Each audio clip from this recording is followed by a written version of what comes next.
आता डॉक्टर बाबासाहेब आंबेडकरांचे नातू भीमरावजी यशवंतरावजी आंबेडकर साहेब तसेच भारतीय बौद्ध महासभेचे कार्याध्यक्ष यांना मी विनंती करतो की आपण मार्गदर्शन करावं आणि आम्हाला आशीर्वाद द्यावा. डॉक्टर भीमरावजी आंबेडकर साहेब, त्याच्या अगोदर या बुद्धविहार निर्मितीसाठी माझे आई आणि वडील यांनी अत्यंत कष्ट करून हे सगळं उभा केले आणि त्यांच्यामुळे हे सगळं मी करू शकलो. त्यांचाही सत्कार भीमराव आंबेडकर साहेबांनी करावा अशी माझी इच्छा आहे. त्याचबरोबर आमचे सगामा प्रतिष्ठानचे सद्गुरू गाडगे महाराज प्रतिष्ठानचे मुंबईवरून आलेले सगळे मित्रमंडळी आहे, त्यांचं मी स्वागत करतो. तसेच माझगाव डॉकचे जनरल मॅनेजर श्री यादव साहेब इथं आलेले आहेत, त्यांचं मी स्वागत करतो. इथे आमच्या गावचे सरपंच प्रथम नागरिक इथं आलेले आहेत, त्यांचंही मी स्वागत करतो. ते असतील तर त्यांनी वरती यावं, त्यांना फूल देऊन मी सत्कार करतो. आणि माननीय भीमरावजी आंबेडकर साहेबांनी आम्हाला मार्गदर्शन करावं. डॉक्टर भीमरावजी आंबेडकर साहेब, सर्वांनी जोरदार टाळ्यांच्या मध्ये आदरणीय आंबेडकर साहेबांचं स्वागत करायचं आहे. डॉक्टर बाबासाहेब आंबेडकरांचा, तथागत भगवान गौतम बुद्धांचा, भारतीय बौद्ध महासभेचा.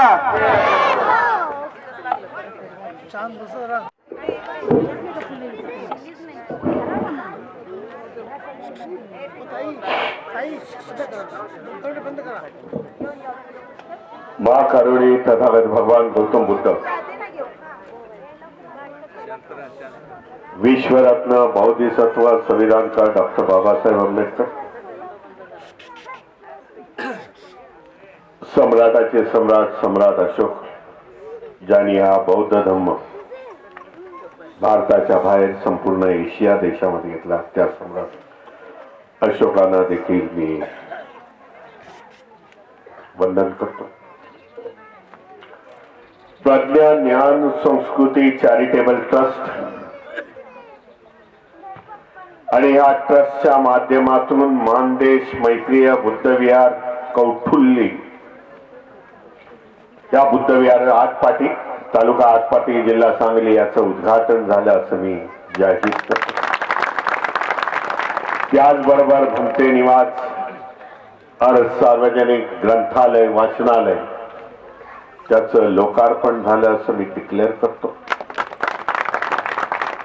धम्ममंचावरती उपस्थित पूज्य भंते आणि त्यांच्या भिक्खू संघाला मी वंदन करतो.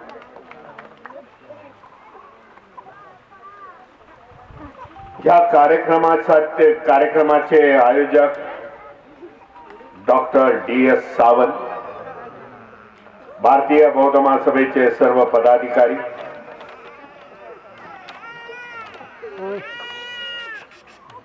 आनंद वाटला आपल्या सगळ्यांशी संवाद साधत असताना.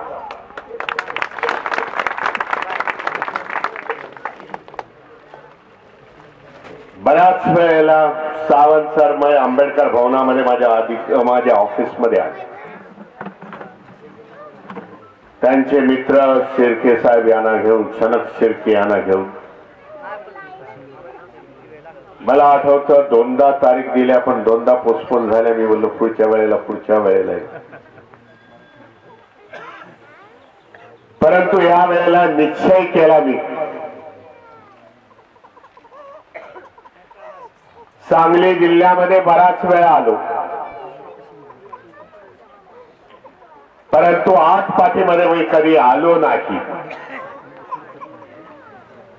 नेहमी वाटायचं देशाच्या अनेक भागामध्ये जातो, 20 राज्यामध्ये जातो. 3 दिवसांनी पुन्हा मी कलकत्त्यामध्ये आहे. उत्तर प्रदेश, मद्रास, चेन्नई वगैरे असं करून मी आज आलेलो आहे. एक मोठा कार्यक्रम आंबेडकर भवनामध्ये होत आहे, त्याला सोडून मी आज आपल्या समोर आहे. मोठा कार्यक्रम म्हणजे बामसेफचं अधिवेशन आहे.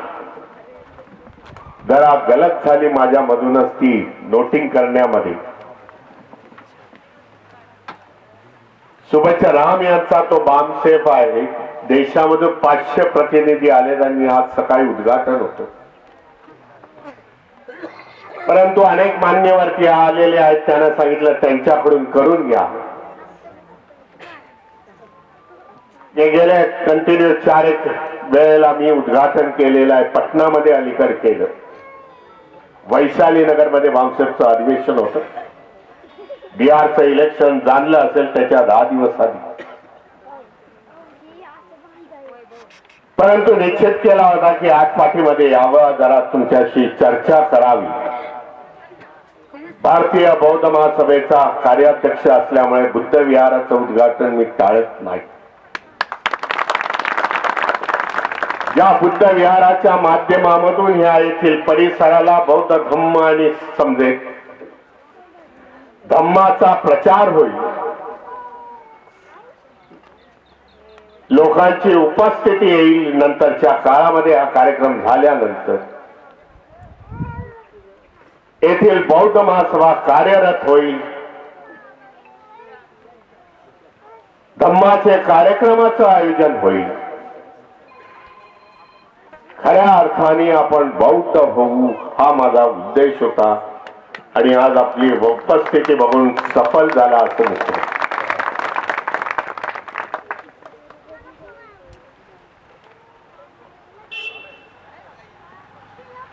धम्माचे पुनर्जीवन हे डॉक्टर बाबासाहेब आंबेडकरांनी केलं, त्याच्यामध्ये सांगण्यामध्ये काही नाही.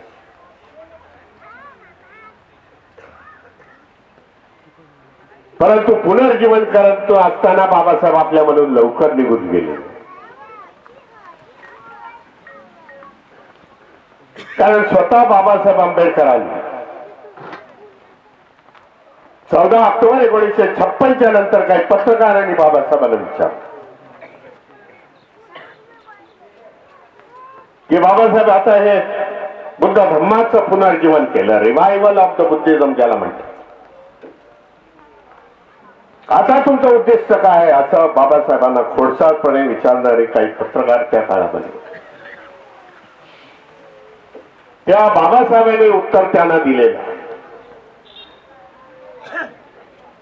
की जे काय माझं उरलेलं आयुष्य आहे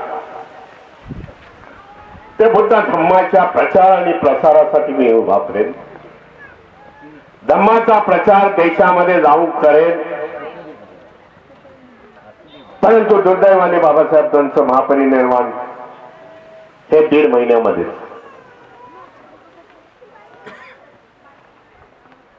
आणि त्यामुळे ही संपूर्ण जबाबदारी भारतीय बौद्ध महासभा, दुसरे अध्यक्ष भैयासाहेब आंबेडकर, त्याच्यानंतर मीराताई आंबेडकर, त्या 92 वर्षाच्या झालेल्या आहेत म्हणून मी बाहेर पडलो. आणि बुद्ध धम्माचा प्रचार आणि प्रसारासाठी जेवढं आपलं योगदान आहे, जेवढी माझी कॅपॅसिटी, जेवढं मी करू शकतो ते देण्याचा प्रयास आज मी करतो. म्हणून ही चळवळ धम्माची चळवळ हे काही महाराष्ट्रामध्ये सीमित ठेवलेली नाही.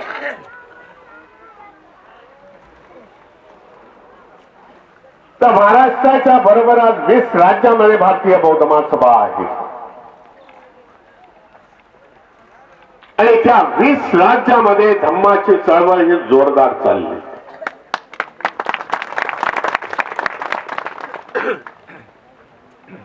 परवा मी एक दिवस म्हणजे 15 तारीख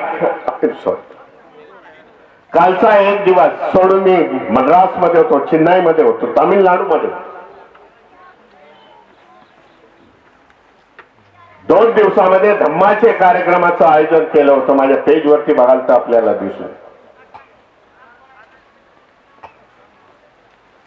ज्या साऊदर्न स्टेटमध्ये, म्हणजे 10 वर्षापूर्वीच मी सांगतोय आपल्याला, मी काय जास्त सिनियर नाही आहे चळवळीमध्ये, मी 2014ला आलेलो आहे.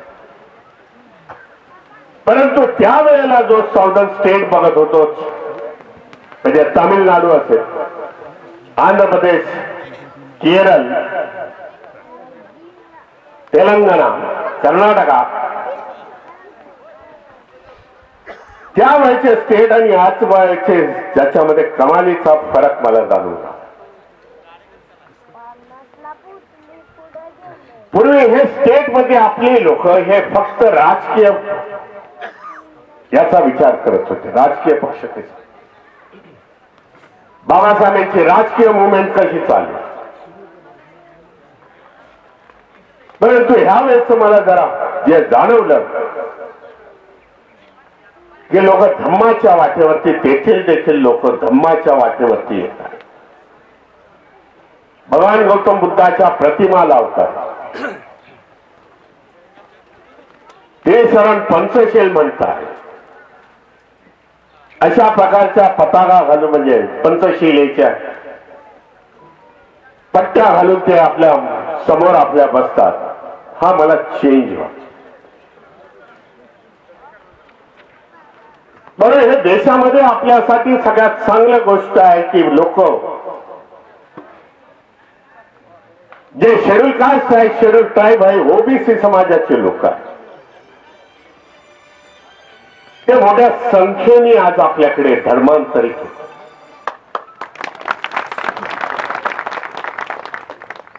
ते मागच्या आठवड्यात बलियाला होतो. बलिया मऊ आहे.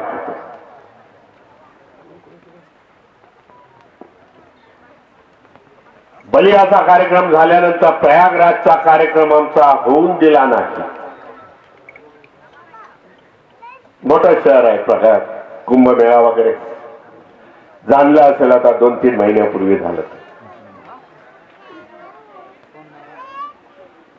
परंतु हा प्रश्न अगदी चुटकीसारखा निघाला. माझा कार्यक्रम झाला नाही, भारतीय बौद्ध महासभेचा प्रशासनाने कार्यक्रम होऊ दिला नाही. त्या मैदानामध्ये मातीच्या गाड्या टाकल्या, कारण ते मिलिटरीचं आहे. मला सांगितलं मिलिटरी के लोगों ने वहां मिट्टी डाली है. परंतु दिवस व्यर्थ गेला नाही आपल्याला सांगू इच्छितो. त्याच मोहूमध्ये मोर्या समाजाचं बौद्ध धम्म अधिवेशन होतं. त्या मोर्या समाजाचं मी आज मोर्या समाजाला मी संबोधन केलं. त्यांना जेव्हा कळलं की भीमरावजी कार्यक्रम हो नाही रहा, त्यांनी मला रिसर आमंत्रण दिलं होतं. पण मी बोललो यहां से मेरे को प्रयागराज जाने में काफी समय लगेगा. संपूर्ण 500-700 मोर्या समाजाचे लोक, महिला आणि पुरुष उभे होते. बौद्ध धम्म संमेलन त्यांनी घेतलं. त्यांना संबोधित सांगण्याचा मुद्दा वेगळा आहे की जे समाज आज आपल्याकडे येत नव्हते, ते मोर्य समाज आज उत्तर भारतातील फार मोठ्या संख्येने येत आहे.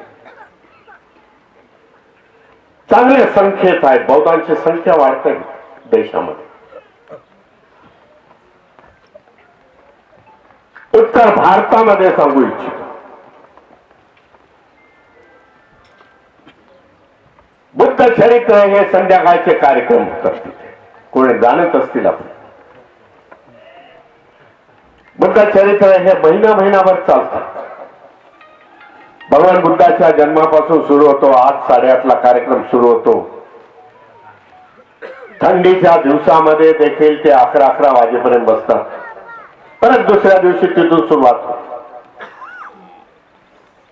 आज उत्तर प्रदेशच्या सरकारने या बौद्ध चरित्र, बुद्ध चरित्र सांगण्यासाठी बंदी आणली. कशाचं घोषित आहे? देशामध्ये अँटी कन्व्हर्जन लॉ कशासाठी आणलेला आहे? धर्मांतर विरोधक कायदा का आणला? जाणतायत बाबासाहेबांची धम्मक्रांती अधिक गतिमान होत, त्याच्यासाठी हे कायदे ती लोकांनी आणले रोखण्यासाठी, ज्या अनकॉन्स्टिट्युशनल, ज्याला कुठलाही कायदेशीर आधार नाही. राईट टू रिलिजन हे बाबासाहेबांनी फंडामेंटल राईट संविधानामध्ये दिले. कोणी प्रौढ कुठल्याही जाती धर्मामध्ये जाऊ शकतो. कलम 25 आहे, त्याच्यानंतरच कलम 25 ज्याच्यामध्ये बाबासाहेबांनी क्लिअर कट म्हटलेलं आहे. परंतु एक भीती वाटत आलेली आहे की धर्मांतर होत आहे, लोकांमध्ये जे परिवर्तन होत आहे आणि लोक बुद्धाच्या वाटेने चाललेली आहे. हे परिवर्तन रोखण्यासाठी अशा प्रकारचे कायदे, अशा प्रकारचा धाकपट्ट्या दाखवण्याचा प्रयत्न कधी झाला नव्हता, परंतु आज या सरकारने, केंद्र सरकारने सुरुवात केली. म्हणून आपल्यासाठी एकच मुद्दा,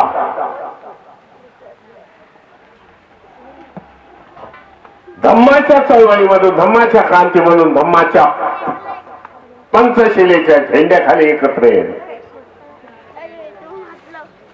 आणि आपली वाटचाल करणं हे सगळ्यात महत्वाचं. लखनौचं उदाहरण देतो.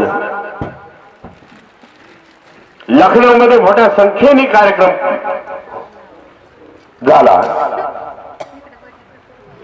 मीडिया, आपण जाणताय कुठल्या प्रकारचा मीडिया आज देशामध्ये वावरतोय. तेव्हा त्यांनी मला विचारलं, भीमरावजी क्या समाज में बदलाव इतना कैसा? बोले बदलाव की जो बाबा साहब ने दिया हुआ विचार, भगवान गौतम बुद्ध का धम्म है, बहुजनों के, महापुरुषों के विचार के साथ साथ जो समाज चला वो आगे निकल गया, जिसकी शुरुआत शून्य से शुरू हुई थी और वो शिखर तक पहुंच गया. हे आमचं होतं काय, आम्ही कशाच्या मार्गाने पुढे आलो. आज हजारोने डॉक्टर, इंजिनियर मिळले. त्याचं होतं काय, सामाजिक जगामधली जर सामाजिक परिवर्तनाची जर लढाई बघितली, ट्रान्सफॉर्म बघितलं एका समाजामधून दुसऱ्या समाजामध्ये, त्याला कैक वर्ष लागतात. परंतु 60 वर्षामध्ये या समाजामध्ये एवढा बदल येण्याचं कारण ज्याने धम्म आत्मसात केला, बाबासाहेबांच्या विचारावरती चालले, त्यांची प्रगती झाली. जे बाबासाहेबांच्या धम्म क्रांतीमध्ये आले, परंतु शेड्यूल कास्ट आज तेही त्या व्यवस्थेमध्ये आहे. कारण अंधविश्वास, पाखंडवाद हा कधीच माणसाची उन्नती होऊन देणार नाही, हे लोकांनी जाणलं. म्हणून या विहाराच्या माध्यमामधून मला कराडला सुद्धा बोलायचं आहे, त्यांचे फोन येत आहेत. या विहाराच्या माध्यमामधून भारतीय बौद्ध महासभेचे कार्यक्रम घ्या. जे काय 24 आमचे शिबिर आहेत ती घेण्यापेक्षा 5-6 शिबिराच्या माध्यमातून येते कंडक्ट. एक धम्म चळवळीचं केंद्र होणं गरजेचं आहे असं मी समजतो. ज्या धम्म चळवळीच्या तारा असतील, ज्या धम्म चळवळीचे संदेश असतील, त्या आपल्या घराघरामध्ये पोचू द्या. म्हणून आम्ही भारतीय बौद्ध महासभेने, म्हणजे आमच्या आईने मीराताई आंबेडकरांनी, त्यांनी जास्तीत जास्त हा फोकस आज संपूर्ण मला महिलांवरती ठेवला. महिला बौद्ध धम्माच्या माध्यमातून प्रशिक्षण करून जेव्हा घरामधली महिला धम्म आचरणामध्ये आले, तेव्हा ते घर बौद्धमय होईल. येणारी पिढी ते बौद्धमय घडवे. हे करत असताना आम्ही कुठल्याही धम्मावरती दूषण देत नाही. पूर्वी काय झालं आमच्या बरोबर त्याचा आम्ही इतिहासाची उजळणी करत नाही. कोणाचा द्वेष करत नाही, परंतु या देशाची प्रतिमा बदलण्याचं काम. देशामधली प्रतिमा आज विषमतावादी आहे. दुःख वाटतं जेव्हा बघून की कधी हा देश असा नव्हता, परंतु 2014 पासून विषमता काठोकाठ भरली. एक समाज दुसऱ्या समाजाला ज्या प्रकारे बघतोय, ते विषमतावादी संस्कृती या देशातून नष्ट व्हायला पाहिजे.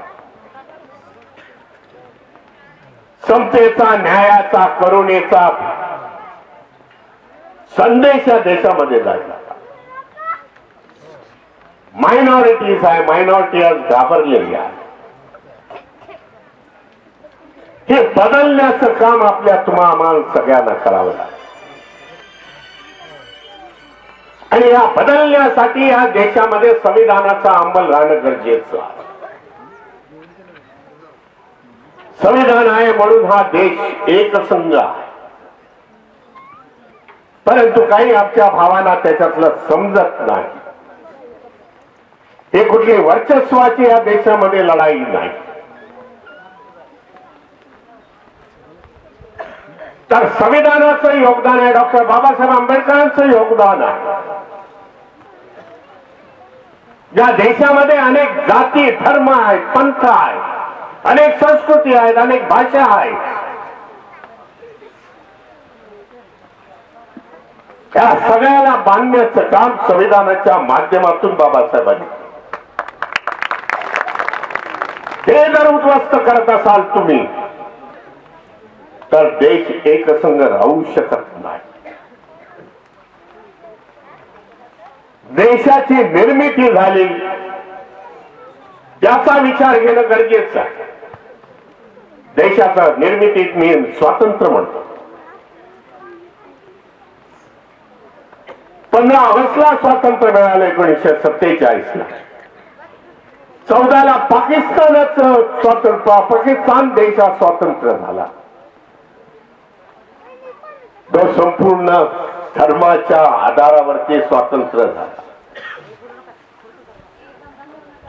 आम्ही मुस्लिम्स आहोत, आमचा धर्म आणि आमचा देश राहील ह्या प्रकारच्या विचार मांडून ते सेपरेट झाले. आपण बघतोय धर्माच्या नावाखाली तो देश आज एकसंघ नाही. भारत देखील त्याच वाटेने जातोय असं मला तरी वाटतं. आम्ही हिंदुत्ववादी आहोत, हिंदू देश बनवू या वाटेने जातोय. हा आपल्यासाठी फार मोठा धोका आहे असं आपल्याला सांगू इच्छितो. म्हणून आपण भगवान गौतम बुद्धांनी दिलेला समतेचा संदेश तो जगाने स्वीकारला. 180 देशामध्ये बौद्ध धर्मीय आहे.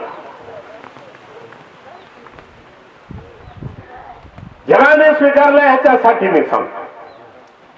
काही म्हणतात आम्ही जगातील पॉप्युलेशनच्या बाबतीत दुसरे आहोत, तिसरे आहोत, परंतु आज जगाने स्वीकारला ह्याच्यासाठी कारण युनो मध्ये जगाच्या देशांचं व्यासपीठ आहे. असं समजतं 182 कंट्रीज त्या युनोचे मेंबर्स आहेत. त्या युनो मध्ये जर जयंती साजरी होते, ज्याला मी जयंती नाही म्हणणार, वैशाखी पौर्णिमा, ते फक्त भगवान गौतम बुद्धाचीच होते. अनेक धर्म, अनेक संस्थापक आहेत या जगामध्ये, त्यांचे धम्म आहेत. पण बुद्धाने जो दिलेला संदेश, शांतीचा संदेश, युद्ध नाकारू, समतेचा संदेश, एन्व्हायरमेंटचा संदेश, हे जे बुद्धाने दिलेली तत्व आहे ती जगाने स्वीकारली. म्हणून वैशाख पौर्णिमा ही जगामध्ये युनोच्या माध्यमातून चालते. त्याचे सगळ्याचे वारसदार आपण आहोत. बाबासाहेबांनी आपल्याला धम्म दिला. तो धम्म या देशामध्ये रुजवावा. ज्याची पायामुळे पुन्हा एकदा खोल जावी. देशाची प्रतिमा समतावादी व्हावी. सगळे या देशातील सगळे जाती धर्म पंथ याच्यातील लोक एकोप्याने राहावे. हा बौद्ध धम्माचा आणि ह्याचा कार्यक्रमाचा संदेश आहे असं मी समजतो. आपल्या सगळ्यांना शुभेच्छा देतो आणि मी कराडच्या दिशेने निघून जातो. आपण एवढ्या मोठ्या संख्येने इथे उपस्थित राहिला. कधी पुन्हा एकदा बोलवलं तर आपल्याशी संवाद साधण्यासाठी मी पुन्हा येईल. मी माझ्या वाणीला विराम देतो. नमो बुद्धाय. जय भीम. जय संविधान. धन्यवाद सर. आम्हाला अतिशय मोलाचं मार्गदर्शन केलं आणि मी आपणाला कुणी जागेवर माहित देतो की हे जे कार्यक्रम आहे अजून कुणी उठवणार आहे 10 मिनिट. बुद्ध विहार आहे हे बुद्ध विहार चळवळीचं निश्चित आम्ही केंद्र करण्याचा प्रयत्न करू अशी आपल्याला ग्वाही देतो. आणि आपण पूर्ण जगाचा आढावा घेतला, पूर्ण धम्माचा आढावा घेतला आणि चळवळीत जे मोलाचं काम आपलं चाललं आहे त्याच्याबद्दल मार्गदर्शन केलं. त्याबद्दल मी आपला ऋणी आहे.